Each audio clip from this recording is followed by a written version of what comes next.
En esta fecha creo que lo más importante es resaltar el propósito, la razón, el motivo.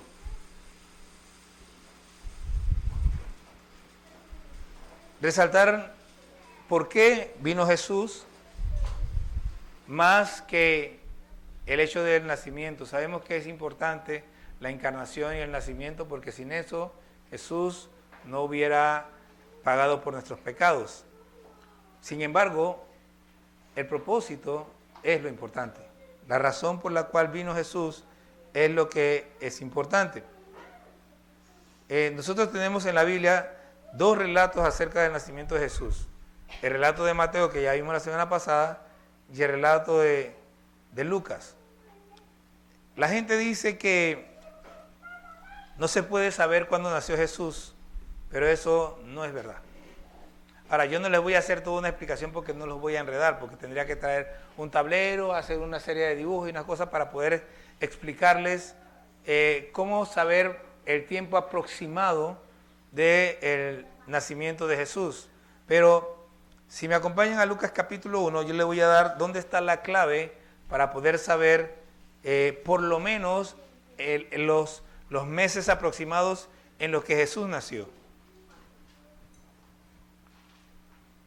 Dice en el versículo 5, hubo en días de Herodes, rey de Judea, un sacerdote llamado Zacarías, de la clase de Abía. Su mujer era de las hijas de Aarón y se llamaba Elizabeth. Entonces dice el versículo 8, aconteciendo que ejerciendo Zacarías sacerdote delante de Dios según el orden de su clase. El orden de la clase de Abías, o sea, los sacerdotes estaban ordenados por turnos, tenían turnos, ¿ok? La clase de Abía era uno de los turnos, era el 8º turno, ¿ok? Entonces, ellos ministraban en el templo por turnos y ministraban 2 semanas al año, ministraban los sacerdotes en el templo, ¿ok? Lo que todavía no he podido verificar es si las 2 semanas eran corridas o eran separadas, porque ¿qué ocurre? Como eran 24 turnos, el ciclo completo, si era una semana, duraba medio año. Si eran 2 semanas, pues el ciclo completo duraba todo el año. Entonces todavía no he encontrado la información exacta de si era una semana. Creo que era una semana. Entonces, si era una semana, entonces Jesús nace entre agosto y septiembre. Pero entre julio y agosto. Y si fue 2 semanas, nace entre septiembre y octubre. Así, a grandes rasgos, porque, de nuevo, si me pongo a explicarles, tengo que ponerme aquí un tablero, hacer círculos y explicarles. Pero cada mes, el año judío empieza entre marzo y abril. Lo que llamó Dios el mes de Abib, lo que en Éxodo, y lo que luego de que el pueblo de Israel es llevado a Babilonia y regresan, le cambian el nombre y ahora llaman el mes de Nisán. El mes de Nisán y el mes de Abib son el mismo mes. Entonces, ellos, ese mes de Nisán lo traen cuando vienen de Babilonia. Bueno, si se quiere saber, este es el primer indicio. Y habría que hacer el cálculo para poder saber entre qué mes y qué mes. Lo que sí es garantizado es que no es diciembre. Eso es garantizado. Todo dice que no es así. Entonces, está también el asunto de que para poder saber el día, porque también se puede saber el día. Lo único que para poder saber el día hay que hacer un cálculo histórico mucho más difícil, porque hay que ir a ver en qué año nació y cómo eran los meses de ese año. Y ya bueno, ya es harina de otro costal, es mucho más difícil. Y la verdad, les estoy diciendo esto para que lo tengan más que nada como información.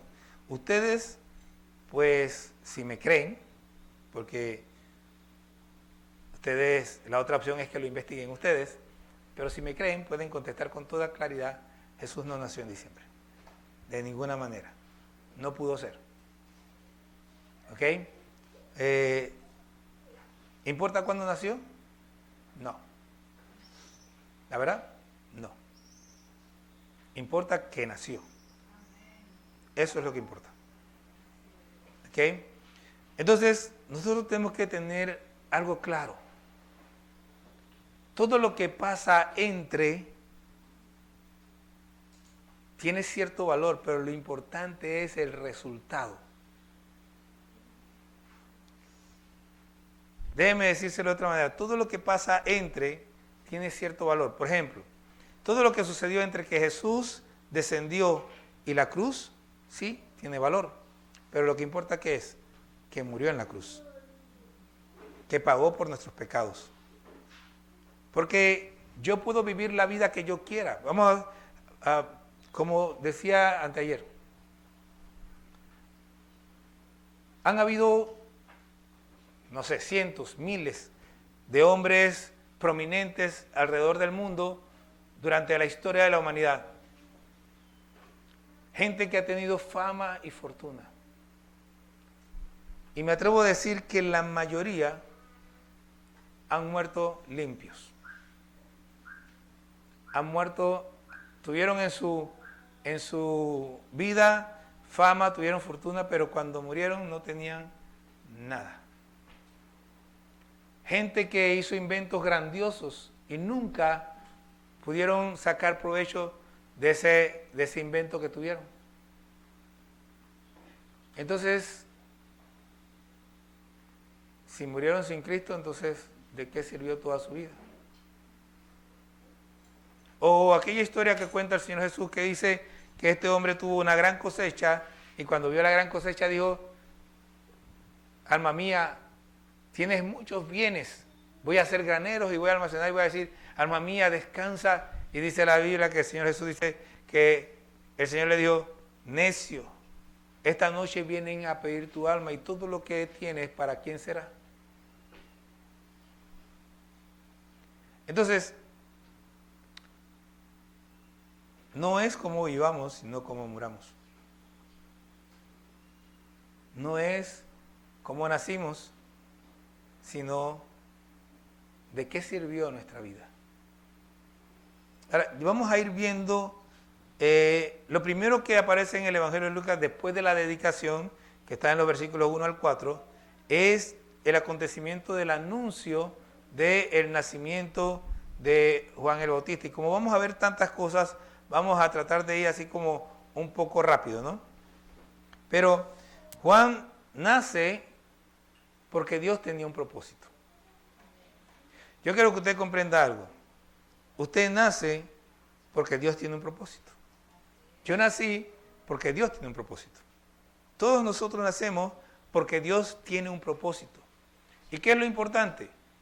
Lo importante es el propósito. Ahora, usted puede vivir de acuerdo al propósito de Dios o puede vivir como le da la gana. Pero ¿sabe qué? El propósito de Dios se va a cumplir. Y si usted vive como le da la gana, el propósito de Dios se va a cumplir y usted va a perder. Si usted vive de acuerdo al propósito de Dios, el propósito de Dios se va a cumplir y usted va a ganar. Déjeme darle un ejemplo. Ustedes saben que cuando Salomón nació, ¿saben quién es Salomón, verdad? Cuando Salomón nació, ¿ustedes saben que Dios le puso nombre? Cuando Salomón nació, Dios le puso nombre, le dijo Jedidías, que significa amado de Dios. Pero Salomón, Dios le dio sabiduría por encima de cualquier hombre que haya existido. ¿Y qué hizo? La desperdició, viviendo perdidamente. Y al final, su mala vida trajo desgracia sobre el pueblo de Israel.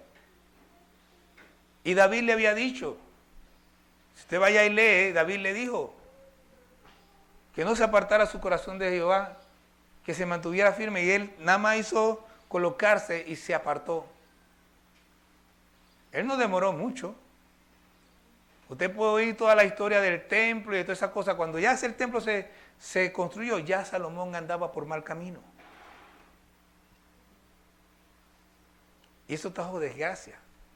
Ahora, vamos a ver dos historias y vamos a hablar de Jesús también. ¿Ok? La primera historia, así por encima, vemos a Zacarías. Eso es lo que vemos en los primeros versículos del capítulo 1 de Lucas. Zacarías está en el templo, como decíamos ya, según el orden de había ministrando. Él entra, el templo estaba así. La parte de afuera que usted ve en el estacionamiento es lo que llaman los atrios. Era la parte externa del templo. Luego venía una parte como esta, que era lo que llaman el lugar santo. Había una tela ahí, venía el lugar santo, y luego había otra parte atrás, que es lo que llaman el lugar santísimo. Entonces, él entraba a quemar el incienso. ¿Dónde quedaba el incienso? El que estaba justo a la entrada del lugar santísimo. Aquí había un altar para quemar incienso. Y él estaba haciendo lo que correspondía, estaba pidiendo, cuando quemaban incienso estaban pidiendo por los pecados del pueblo, pero miren lo que sucede. Versículo 8. Aconteciendo que ejerciendo Zacarías el sacerdocio delante de Dios, según el orden de su clase, conforme a la costumbre del sacerdocio, le tocó en suerte ofrecer el incienso entrando en el santuario del Señor. Y toda la multitud del pueblo estaba fuera orando a la hora del incienso. Y se le apareció un ángel del Señor en pie a la derecha del altar del incienso, y se turbó Zacarías al verle y le sobrecogió temor, pero el ángel le dijo: Zacarías, no temas, porque tu oración ha sido oída y tu mujer Elizabeth dará a luz un hijo. La pregunta es, ¿qué oración? ¿Qué oración había sido oída? Sí, pero ¿qué es lo que estaba orando Zacarías? Un hijo. Déjeme explicarle lo que oraba Zacarías. Dice: tu oración ha sido oída y tu mujer Elizabeth te dará a luz un hijo y llamará su nombre Juan. Hasta ahí podemos pensar que él estaba orando por un hijo. ¿Sí? ¿Puede ser? Bueno, sigamos leyendo. Y tendrás gozo y alegría, y muchos se regocijarán de su nacimiento, porque será grande delante de Dios, no beberá vino ni sidra, y será lleno del Espíritu Santo aún desde el vientre de su madre. Y hará que muchos de sus hijos, de Israel, se conviertan al Señor Dios de ellos, e irá delante de él con el espíritu y el poder de Elías, para hacer volver los corazones de los padres a los hijos y de los rebeldes a la prudencia de los justos, para preparar al Señor un pueblo bien dispuesto. Cuando el sacerdote entraba en ese templo, el anhelo del pueblo de Israel era el Mesías. El Mesías. Entonces, cuando él le dice que va a tener un hijo, la oración de él no era por su hijo. Dice que eran ancianos. Ya ellos habían perdido la esperanza de tener hijos. Sí, podía seguir siendo un anhelo de él. Pero él estaba orando por la venida del Mesías, y lo que está diciendo es, él conocía la profecía decía, va a venir un precursor, va a venir el precursor del Mesías, y le está diciendo, el precursor del Mesías es tu hijo que va a venir. O sea, cuando le anuncia que viene tu hijo, que va a ser el precursor del Mesías, entonces ya Zacarías sabe, viene el Mesías. Él estaba orando por la venida del Mesías. Entonces, esta profecía dice, y aquí vemos el propósito de la vida de Juan. Versículo 17 dice, e irá delante de él con el espíritu y el poder de Elías, para hacer volver el corazón de los padres a los hijos y de los rebeldes a la prudencia de los justos, para preparar al Señor un pueblo bien dispuesto. Hay una maldición en la Biblia para los hijos que no honran a sus padres, a los hijos rebeldes. ¿Saben lo que pasaba con los hijos rebeldes en la Biblia? ¿Saben lo que tenían que hacer los hijos rebeldes? Tenían que apedrearlos hasta que murieran. Así que muchos rebeldes en este momento se regocijarán de que no estamos en esos tiempos. Pero era una maldición. Pero ahora dice que venía el precursor de Elías para hacer volver el corazón de los rebeldes a los padres y el de los padres a los hijos. ¿Por qué? Porque cuando la gente se aleja de Dios, ocurre como en nuestra sociedad. Los padres se vuelven indolentes y ya no le importa con sus hijos. Y obviamente, ante esa situación, los hijos se vuelven rebeldes y ya no quieren saber de sus padres. Entonces Juan viene a predicar el cambio. Y cuando ustedes leen la predicación de Juan y ven que la gente se acercaba a él y le preguntaban qué hacemos, ven que el propósito de Dios para Juan se está cumpliendo en la vida de la gente que se acerca a él a preguntarle y a pedirle. Dice que los mismos centuriones, los romanos, le preguntaban, ¿qué hacemos? no cobren más de lo que les está, hagan justicia con la gente. A los publicanos, no cobren más de lo que les está permitido. Entonces, el propósito de Dios con Juan era que él preparar un pueblo bien dispuesto para el Señor. ¿Cómo? Bueno, ¿qué hizo Juan? Juan llegó y empezó a predicar. ¿Y qué decía Juan? Arrepiéntanse porque el reino de los cielos se ha acercado. Arrepiéntanse porque... Y nosotros estamos diciendo que arrepiéntanse porque Cristo viene pronto. ¿Cuándo que viene Cristo? En cualquier momento. Todos quisieran tener la información que ustedes tienen, pero muchos no la tienen. La gente, usted le pregunta cuándo viene Cristo y dice, nadie sabe. Yo le digo, yo sí sé. Y ustedes también saben, ¿verdad? ¿Sí sabemos o no sabemos? Nosotros aquí sabemos cuándo viene Cristo. Eso, en cualquier momento.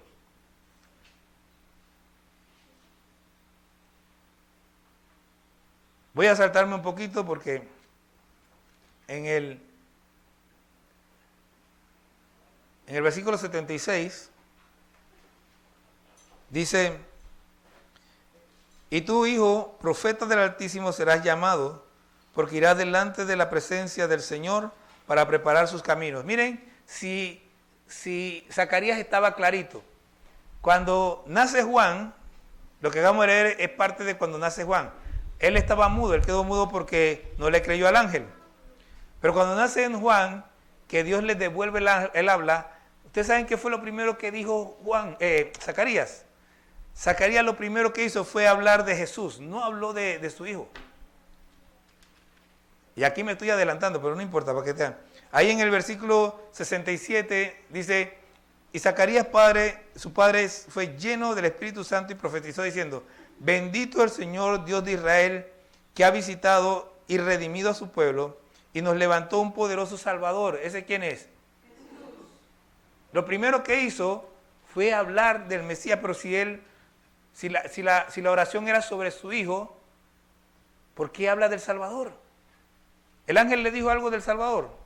No, él le dijo que venía el hijo de él, que iba a estar delante, que iba a ser el precursor, pero nunca le dijo que venía el Salvador. ¿O sí se lo dijo? No, de tal manera que, como les digo, él sabía que la promesa del precursor era también la promesa de que el otro también venía. La respuesta a la oración fue, viene el Mesías. Esa fue la respuesta a su oración. Y claro, la otra respuesta es una respuesta al anhelo del corazón de Zacarías, porque yo estoy seguro que aunque ya la edad se le había pasado, él todavía seguía queriendo tener un hijo. Porque eso no es algo que uno deja de querer así porque sí. Entonces, el versículo 77 dice, para dar conocimiento de salvación a su pueblo, para perdón de sus pecados. Está hablando de Juan el Bautista. Y estamos hablando del propósito por el cual él vino. Y Juan el Bautista vivió de acuerdo al propósito que Dios preparó para él. Y nosotros debemos procurar entender cuál es el propósito por el cual Dios nos tiene aquí. Y hacer exactamente aquello por lo cual Dios nos trajo a este lugar. Ahora, si usted cree que por cumplir con el propósito de Dios va a tener fama y fortuna, bueno, yo creo que tiene que leer la vida de Juan el Bautista.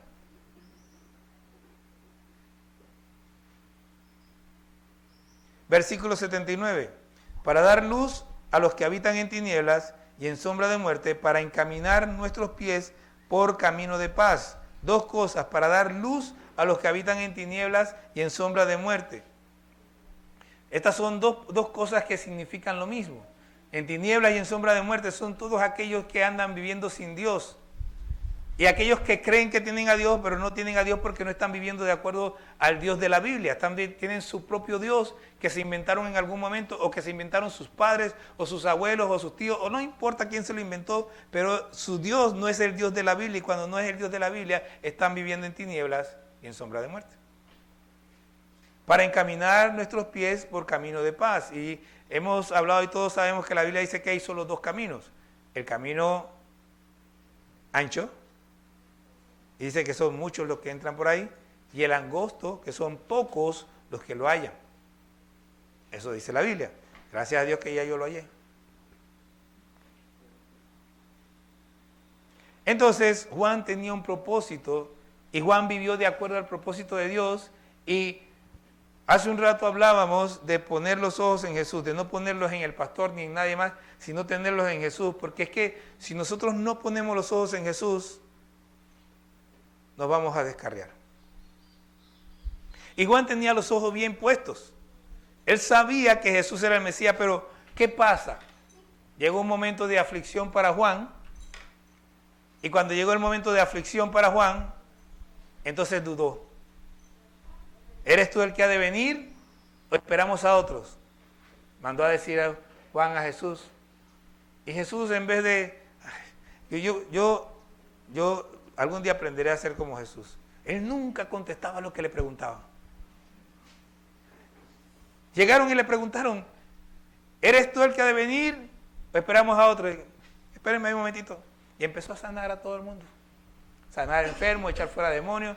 Dígale a Juan que los enfermos son sanados, que los cojos caminan, que los ciegos ven, que los sordos oyen, y que bienaventurado el que no haya tropiezo en mí. Y aquí está el asunto. Muchas veces la gente pone la mirada en Cristo. Y cuando viene el problema de la dificultad, la situación difícil, el problema, entonces quitan la mirada de Cristo para ponerla en el problema. No, sigue mirando a Cristo. Juan por un momento quitó la mirada de Cristo y Cristo se la devolvió. Como cuando vamos haciendo que yo estoy mirando a Vanessa y de repente miro para allá y devuelve la mirada para acá. Vuélveme a mirar. Nosotros quitamos la mirada de Cristo constantemente. Miren, esta fecha, la gente dice, por ejemplo, es tiempo de predicar el evangelio porque la gente está sensible. Yo no creo eso. El corazón de la gente está más desviado que nunca para estos días. Pensando en los juegos, en los juguetes, pensando en la comida, pensando en la parranda. Yo me acuerdo de mi tiempo, yo nada más estaba pensando, viene el 24 en la noche, a medianoche arranca la cosa. Y algunos quizás que vivieron como yo así, perdidos, se acordarán. A mí que me vinieran a hablar de que, no, estás loco, yo estoy enfocado en mi parranda esta noche. Pero está más desviado porque el corazón de la gente está enfocado en un asunto sentimental. Nació el niño. Y hay que agarrar la mirada de esta gente y desviarla del nacimiento del niño y llevarlos a la cruz. Porque el niño no salvó a nadie. El que salvó al mundo fue el hombre que murió en la cruz. Así que no sirve de nada que tengan la mirada puesta en el niño, en el pesebre, no sirve. Porque si ese niño no llega a la cruz, todos estaríamos perdidos. Ahora, vamos a hablar de otro personaje, vamos a hablar de María, que María está aquí también. El relato de Lucas es bastante extenso, ¿no? Ella no fue madre de Jesús porque ella fuera santa. Hay quien cree que ella fue madre de Jesús porque ella era una mujer inmaculada. No, María era tan pecadora como todos nosotros. Fue una mujer que fue escogida por Dios como un canal, como un conducto para traer al Salvador.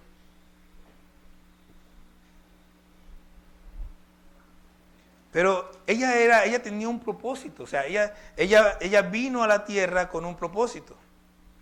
El versículo 28 dice, y entrando el ángel en donde ella estaba, dijo, salve, muy favorecida, el Señor es contigo, bendita tú entre las mujeres. Mire, dice, muy favorecida. Esa expresión dice que a ella se le dio el favor, que alguien la favoreció. ¿Quién la favoreció? Dios. Bendita tú entre las mujeres. Ella era una mujer como todas las demás. Pero Dios la colocó en un lugar distinto al darle a su hijo. ¿Pero eso la hace mejor que alguien? No. Ella no es mejor por ser madre de Jesús. ¿Saben cuándo María o cualquier mujer es mejor? Cuando María o cualquier mujer vive para Jesús. Cuando viven para Dios, cuando el centro de su vida es Dios. Y doy gracias a Dios porque María en toda la Biblia se muestra como una mujer que realmente vivió para Dios. No se le puede, por lo menos en lo que se lee en la Biblia, tachar de nada. Aunque hay una situación donde algunos interpretan que María y sus hijos fueron a interrumpir a Jesús porque decían que estaba loco. Pero más allá de eso, María hasta el último momento fue una mujer que siguió fielmente a Dios, y lo mismo José. Entonces, el versículo 35 nos dice, respondiendo el ángel le dijo, el Espíritu Santo vendrá sobre ti y el poder del Altísimo te cubrirá con su sombra, por lo cual también el santo ser que nacerá será llamado Hijo de Dios. O sea, Dios viene sobre María y coloca al niño Jesús en ella. En este caso el bebé, el embrión, gracias a lo que estaba hablando, el embrión dentro de ella, y ella lo carga 9 meses. O por lo menos eso pensamos, ya que no dicen que fue prematuro ni nada por el estilo, ¿no? Entonces, el propósito de la vida de María era traer al bebé, cuidar de él junto con José mientras se desarrollaba. Y miren, yo ni siquiera lo había mencionado, pero piensen un poco en José. En la cultura, piensen en el papel, en el rol de José.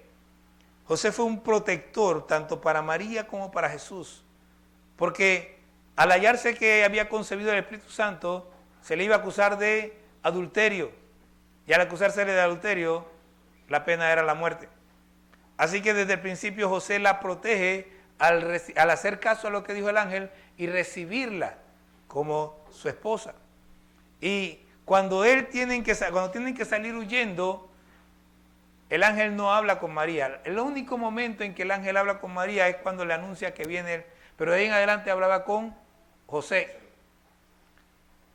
Y José, protegiendo al niño y a su madre, se los lleva a Egipto.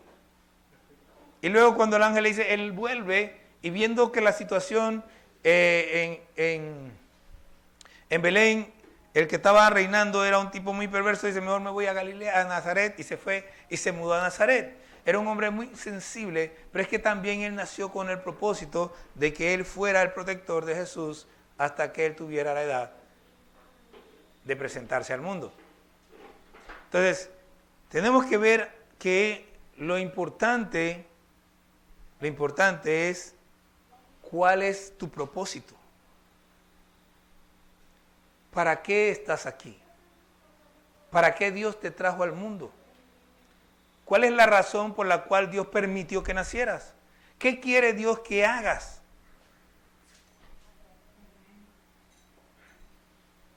Ahora, veamos las cosas que se dijeron en cuanto al propósito de Jesús. ¿Ok? ¿Qué le dijo el ángel a María en el Lucas 31? Le dice, ahora concebirás y darás, en tu vientre y darás a luz un hijo y llamarás su nombre Jesús. Y ya la semana pasada expliqué que Jesús en el original es Yeshua, que significa Jehová salva o Jehová es salvación. Así que en el nombre de Jesús ya estaba el propósito de él. Él vino a salvarnos. Versículo 32. Este será grande y será llamado Hijo del Altísimo, y el Señor Dios le dará el trono de David su padre, y aunque todavía eso no ha ocurrido, por lo menos no terrenalmente, Jesús vino para ser rey. Él vino para reinar, para convertirse en el rey de Israel y el rey de todo el mundo. Versículos 32 y 33. Ya leímos el 33. Y reinará sobre la casa de Jacob para siempre, y su reino no tendrá fin. O sea, Él va a reinar por la eternidad. Entonces, Vamos a ver lo que dice Zacarías. Mire que dijimos que allá en el nombre de él está el propósito, salvarnos. Ahora, Zacarías en el 66, 68 y 69 dice: bendito el Señor, Dios de Israel, que ha visitado y redimido a su pueblo y nos levantó un poderoso Salvador en la casa de David, su siervo. ¿Ven? Él vino para salvar. El ángel, en Lucas capítulo 2, versículos 10 y 11, dice: pero el ángel les dijo: no temáis, porque he aquí os doy nuevas de gran gozo, que será para todo el pueblo, que os ha nacido hoy en la ciudad de David un Salvador, que es Cristo el Señor. Simón, cuando estaba en el templo, versículo 30 del capítulo 2, dice: porque, bueno, vamos a leer el 29, el 28 al 30 para que tengamos el contexto. Dice: él le tomó en sus brazos y bendijo a Dios diciendo: ahora, Señor, despides a tu siervo en paz, conforme a tu palabra, porque han visto mis ojos tu salvación. Y estaba hablando de Jesús, que lo tenía en brazos en ese momento. Entonces dice en el versículo 32, luz para revelación a los gentiles y gloria de tu pueblo Israel. Y aquí tenemos que dar gracias a Dios, porque todo lo que habíamos dicho hasta ahora tenía que ver con Israel, pero ahí dice luz para revelación a los gentiles. O sea, nosotros no teníamos ningún entendimiento ni ningún conocimiento de Dios. Los que no eran judíos no conocían a Dios y no entendían de Dios. Pero al venir Jesús, Él vino a revelarse a nosotros para que nosotros entendiéramos y conociéramos quién es Dios. Y gracias a eso nosotros hoy podemos alabarle y adorarle y sabemos que tenemos un gran Salvador, que es Cristo el Señor. A ver si puedo contarlo. Déjenme ver si puedo contarlo. A ver, 1, 2, 3. Ok. Lucas 1:77. 1:31. 2:10. 10:11. 2:30. ¿Cuántos fueron? 4, 5. 5 veces nos habla del propósito de Jesús. Él vino a salvarnos. Y la pregunta es, ¿lo logró? ¿Te salvó? ¿Me salvó? ¿Lo logró? ¿No lo logró? Bueno, quiero que sepas algo. La mala noticia es que si no te salvó a ti, no lo logró en ti. La buena noticia es que sí lo logró. Y que solo los que hemos creído en Él, los que le hemos aceptado, los que creemos que ese sacrificio es perfecto, los que creemos que la sangre que Él derramó nos limpia de pecado, somos salvos. Porque eso es lo que dice la palabra. No por obras para que nadie se gloríe, no por obras de justicia que hagamos, sino por la sangre. Es un regalo de Dios, pero yo siempre digo algo. Hace unos par de meses, un mes y tantito, estaba mi nieto de cumpleaños y nos fuimos a comprar un regalo. Y días antes mi hija me había comentado que él había estado jugando con el carrito de un amiguito y que le gustaba porque las ruedas se movían, porque los que él tenía no. Así que fui y le compré un camioncito, le compramos a Nancy y yo un camioncito que tenía ruedas móviles. Y el niño agarró ese camioncito y ese se convirtió en su regalo favorito. Pero ahora imagínense que yo le regalo a mi nieto, que nada más tiene 2 años, algo que no le gusta. ¿Qué hace? Lo tira por ahí. Ahora, puede ser muy bueno el regalo, pero él no tiene el entendimiento para apreciar o valorar ciertos regalos. Yo le puedo comprar, no sé, una enciclopedia británica. O le puedo comprar, a ver qué le puedo comprar. Ya sé. El Don Quijote de la Mancha, una de las obras literarias más grandes de la historia. Pero él no lo va a apreciar, no lo va a valorar, lo va a tirar por allá. Ahora quiero que sepa algo. Hay demasiada gente en el mundo despreciando el mayor regalo que se ha dado a la humanidad. El regalo más precioso lo han tirado por allá y no les interesa, a pesar de que es lo mejor que pueden recibir. Algunos inclusive vienen a la iglesia y no valoran el regalo que el Señor les ha dado. Y es todavía más triste. Algunos hasta conocen la palabra y aún así desprecian el regalo más grande que ha recibido la humanidad. Dios todo lo hace con un propósito, todo. Él no hace nada porque así o no, que le pasó, que de casualidad, no, para Dios no lo sorprende nada. Dios todo lo hace con propósito. Y de la misma manera que Juan, María y Jesús vinieron al mundo para cumplir una misión, de esa misma manera tú estás aquí para cumplir la voluntad de Dios para tu vida. Puede ser que lo creas o no lo creas, puede ser que lo entiendas o no lo entiendas. Ni María, ni Juan, ni Jesús vinieron para sí mismos. O sea, ellos no vinieron para servirse a sí mismos. ¿Qué dijo María? María dijo, he aquí la sierva del Señor, hágase conmigo conforme a tu palabra. He aquí la sierva del Señor, hágase conmigo conforme a tu palabra. Ella no estaba pensando en ella, sino pensando en lo que Dios quería hacer a través de ella. ¿Pero qué dijo Juan? Juan dijo, es necesario que Él crezca, pero que yo mengüe. Los discípulos de Juan vinieron, maestro, aquel del que tú hablaste, que tú diste testimonio, allá está y bautiza y hace más discípulos que tú. Y Juan dice, ustedes no oyeron que yo mismo dije que Él era. Es necesario que Él crezca y que yo mengüe. Él sabía que había venido para preparar el camino y ahora le tocaba a Jesús crecer y Él echarse a un lado. ¿Pero qué dijo Jesús? Jesús dijo, porque he descendido del cielo no para hacer mi voluntad, sino la voluntad del que me envió. ¿Y para qué está usted aquí?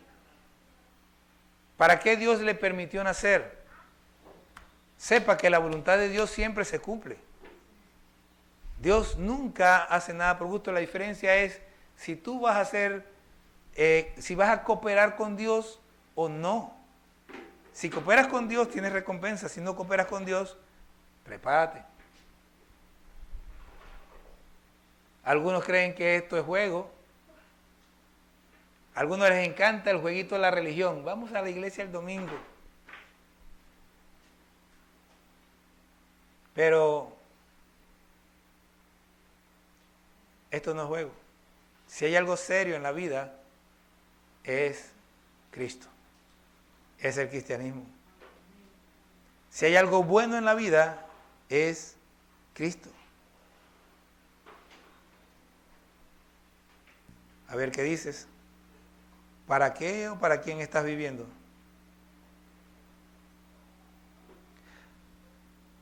Si no estás viviendo para Cristo, estás viviendo una vida sin propósito, sin valor. Y yo te digo, no sigas viviendo una vida sin propósito. No sigas viviendo esa vida sin sentido. No sigas viviendo para complacer tus deseos mundanos y finitos. No sigas viviendo para pagar cuentas o deudas, ver televisión o videos en el celular mientras comes y respiras esperando el día de tu muerte. Toma ahora la decisión de vivir para los propósitos eternos de Dios, para que tu vida tenga un verdadero sentido. Solo hay una vida. Y una vez que se termina, ya.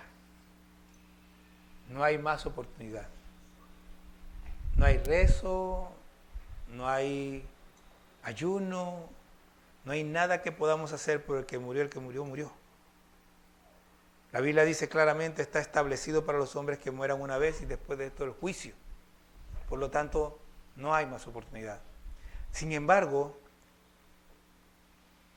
tienes la oportunidad de vivir para Dios. Tienes la oportunidad de hacer algo que tenga valor eterno. Algo que no se muera cuando tú te mueres, sino que va a ir contigo por la eternidad. Tienes la oportunidad. Pero depende de la decisión que tomes. El tiempo es corto. Y como ya dijimos, ¿cuándo viene Cristo? En cualquier momento. ¿Y cómo quieres que te encuentre?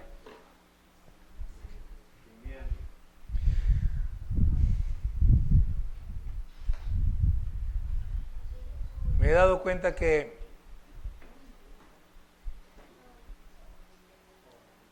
nosotros nos distraemos fácilmente. Cualquier cosa nos distrae. Nos desenfocamos. ¿Ustedes saben por qué hay tantos cristianos y cristianas casándose en yugo desigual?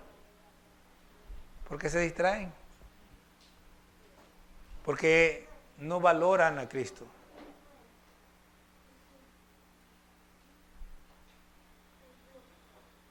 Pero usted tiene una oportunidad hoy. Yo no sé cómo está viviendo y no sé lo que está haciendo. De milagro sé lo que yo hago, pero bueno, ahí le vamos. Pero yo sí le digo algo. ¿Se acuerda del Salmo 139? ¿A dónde huiré de tu presencia y a dónde? Si fuera al cielo, allá estás tú, y si fuera al Seol, ahí estás tú, ahí tú estás. Dios sabe aún lo que usted no sabe. Dios conoce lo profundo de su corazón. Y si usted cree que puede engañar a Dios, no. Si usted cree que, porque el pastor no sabe, bueno, no importa si yo sé o no sé, pero Dios sí sabe. Ahora se la voy a poner más linda. A lo mejor la está pasando mal, porque, no sé, tiene algún problema, alguna complicación.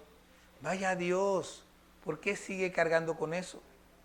¿Por qué sigue teniendo problemas cuando usted tiene un Dios que está esperando que usted se acerque a Él?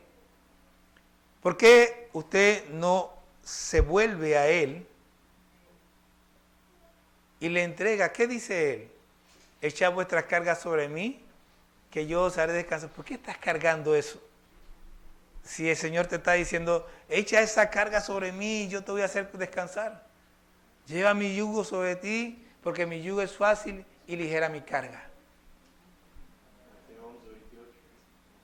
Mateo 11, 28 dice el hermano Dionisio. Todavía tiene oportunidad, por lo menos no ha llegado todavía, así que no sé si el próximo segundo, pero todavía tiene oportunidad. Y yo quiero invitarle a que usted cierre sus ojos hoy. Y que piense algo. Yo no sé cuántos años tiene, pero piense de qué ha servido su vida en estos años. ¿Qué ha logrado?